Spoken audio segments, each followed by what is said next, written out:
शेतकऱ्याच्या पोरानं रुमण्यावरती भार दिला की हातभर नांगूर जमिनीमध्ये घुसतो हे फडणीस इसरलेत बहुतेक. अभिव्यक्ती स्वातंत्र्याची गळचेपी करायला निघालेला हा माणूस महाराष्ट्रातील कोणत्याच व्यक्तीला त्याच्या विरोधामध्ये बोलू देत नाहीये. अंडुल्या अंडभक्तांनो, तुमचा नेता रूपी बाप गांडू निघाला रे, गांडू. अकाउंट बंद करायला लागला, नोटिसा पाठवायला लागला, अकाउंटला ब्लॉक करायला लागला, इंस्टाग्राम सोबत कायद्याचा धाक दाखवून अभिव्यक्ती स्वातंत्र्याची गळचेपी करायला लागला. नेमकं वाचवायचंय कुणाला फडणीस? एका भिकारचोट बलात्कार्याकडे तुमच्याच मंत्रिमंडळातील भिकारचोट मंत्री राजकारणी अमृत रूपी मूत पिऊन आले. त्यांच्याच बायका तिथं जाऊन काय काय करत होत्या अख्ख्या महाराष्ट्राने बघितलं. तेच त्या कांगणे सरांनी सांगायचा प्रयत्न केला, महाराष्ट्राच्या जनतेसमोर सत्य आणायचा प्रयत्न केला.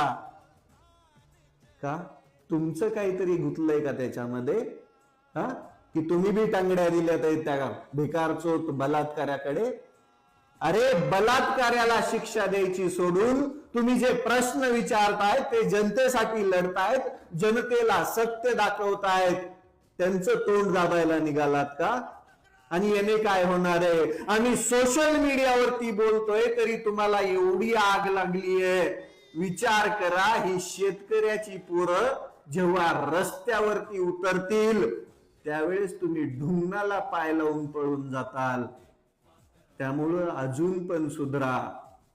भारतीय संविधानाने दिलेला अभिव्यक्ती स्वातंत्र्याचा अधिकार हिरावून घेऊ नका, नाहीतर याचे परिणाम नवीन क्रांतीमध्ये घडतील आणि परत एकदा या इतिहास घडवणाऱ्या महाराष्ट्राच्या मातीवरती इन्क्लाब जिंदाबादचे नारे लागतील आणि तुमच्या हातसत्तेला धडाधड हादरे बसतील. त्यामुळं गळचेपी करू नका. संविधानाने दिलेला अधिकार हिरावून घ्यायचा प्रयत्न करू नका.